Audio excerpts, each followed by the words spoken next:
all I hear, many cry, many people crying. Many people say, help, help.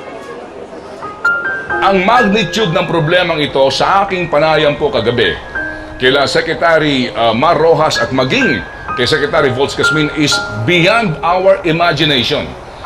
Sa sobrang lakas ng hangin at ulan, itong barangay hall, nawasak ng tuluyan, pintuan na lang yung natira. In Tacloban, the misery is beyond meaning. This is your home? This is my house. And has anyone come to help you? Gusto ko silang makita. I really want to see them, she says, even if it's just their body. Where will you sleep tonight? There in the street. Anywhere. I don't know where I go. One of the men tells us he wants to call his mother in Manila.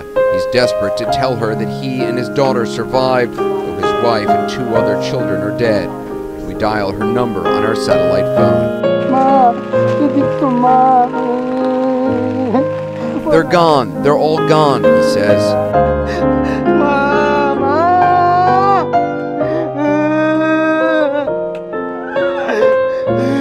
Ewan ko ba't nangyari sa akin to, ma? I don't know why this happened to me. You won't find answers here in Tacloban. You'll only find loss. You'll only find misery. With so little help, that is just not going away. Sa ngayon, slowly, na-receive na namin yung mga gamot. So, pinakakailangan talaga namin yun, water, yung potable water talaga. Kasi parang nag-start na yung diarrhea. Kami ngayon, zero, ano, wala. Walang stores, Wala lahat. We were left with nothing talaga. Sa mga darating na araw, maasahan ninyo lalo pang papaspas ang ayuda. Ang panawagan ko lang po, ang pagiging kalmado, pagdarasal, pakikisama, at pakikipagtulungan.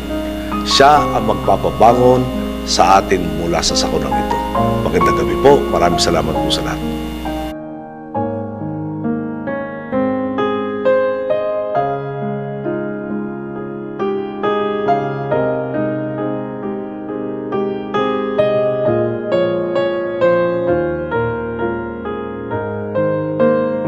Gitna ng matinding pagsubok, hindi natitinag sa ating mga Pilipino ang pagkakapit-bisig at pagbabayanihan upang sama-sama muling makabangon mula sa sakuna.